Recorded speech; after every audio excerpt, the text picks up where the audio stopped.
Hey guys, so I just wanted to shoot a quick video here for anybody who's thinking about if they're building a shop and they're thinking about the best way to actually heat their space.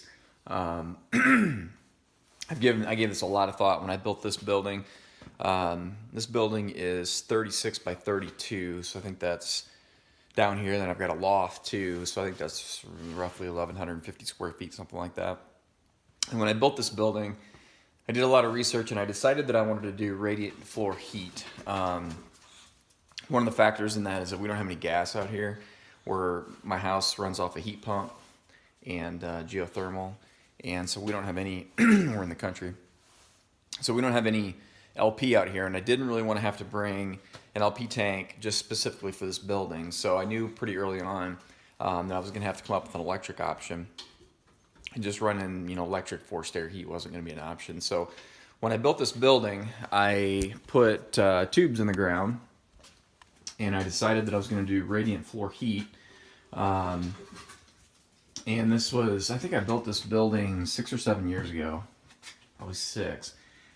And I just, between not wanting to spend the money because I'm tight and just not really having the time to mess with it, I've kind of gotten by with, you can see it under the stairs now because it's hidden away, but the old kerosene torpedo heater, which is terrible because it stinks, and just every time I'd run that thing I'd have a headache. So anyway, this year, this winter, early winter, I finally decided it was time to hook up my system, and just kind of thought I'd show you quickly what I did. So I've got, like I told you, this is 36 by 32, so I've got 4 loops running in this building.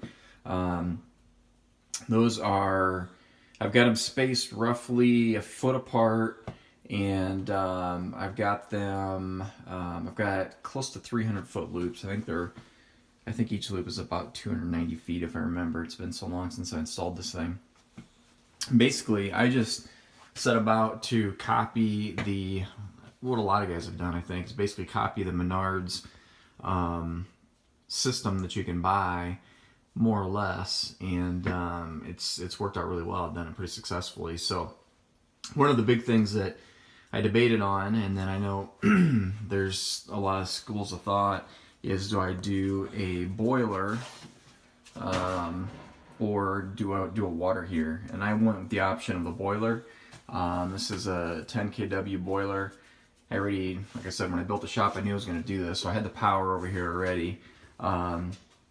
And couple different things, and I know a lot of guys will just stick a 40-gallon water heater in, and just kind of make it work. Water heater's relatively cheap, but I also know from the research I've done, I'm no heating and cooling expert, but from the research I've done, the water heater is not really made for that continual demand.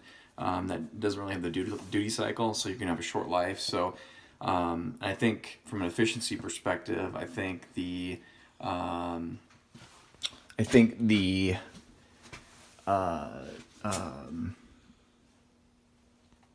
oh gosh, I'm drawing a blank. The boiler, sorry, the micro boiler. It's been a long day.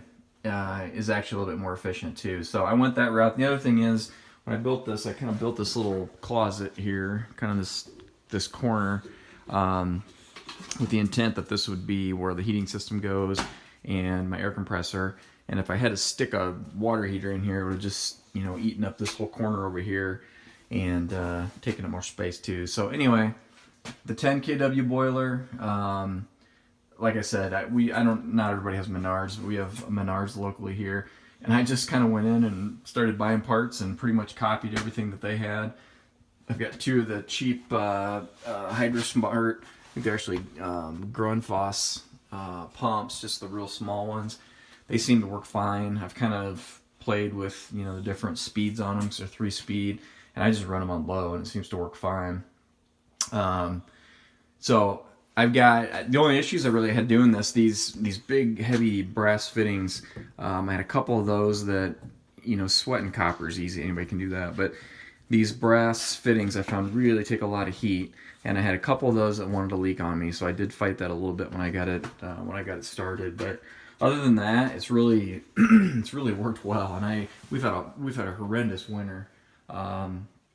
like a lot of parts in the country. This is winter of 2018, 2019, and I mean, we had a lot of weeks that were, you know, in single digits. A lot of time we were down below zero, and the shop was great. It's just I keep it right at 50 degrees is where I've got the thermostat set. I've kind of played with that, and I throw on a sweatshirt and I can work very comfortably in 50-degree temperature. One of the things that I did do, another thing that I kind of been putting off or debating. So I've got a loft in this building, which is just junk storage basically, but I did decide to go ahead and insulate the ceiling. So the ceiling, between the two levels, I put R30 in that. And since I did that, I noticed a big difference, you know, not having the extra heat leak upstairs, because I was basically heating, you know, like a small 1.5-story home, more or less. And now it's just this one floor down here. So anyway, so that made a big difference. But I just thought I wanted to shoot a quick video here, and you know, for people who are thinking about it, I thought about it a lot. You know, this isn't necessarily the best way or the only way, but when you're on all electric, you're somewhat limited. You know, I think if you get gas, if I had gas here, I would have done probably a gas boiler, which is going to run more efficiently, and well, technically not.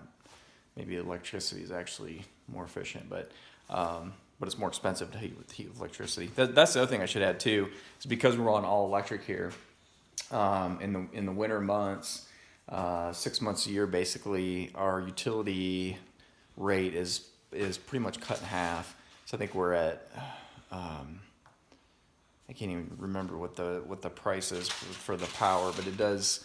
It's pretty cheap because we're in the Midwest, and it does get cut 50% for 6 months of the year through the cold months, and so that really makes a big difference too. So I think it's like 7 cents per kilowatt hour is what we end up paying. But anyway, the system works for me. It's worked out well. I'm really happy I did it. I wish I would have done it a long time ago, because when it's cold out, and I just dread having to come up and fire out that nasty kerosene heater. But now I come out here, I've been spending more time out here this winter than I ever have before, which has been enjoyable. So anyway, for what it's worth, I thought I'd share that.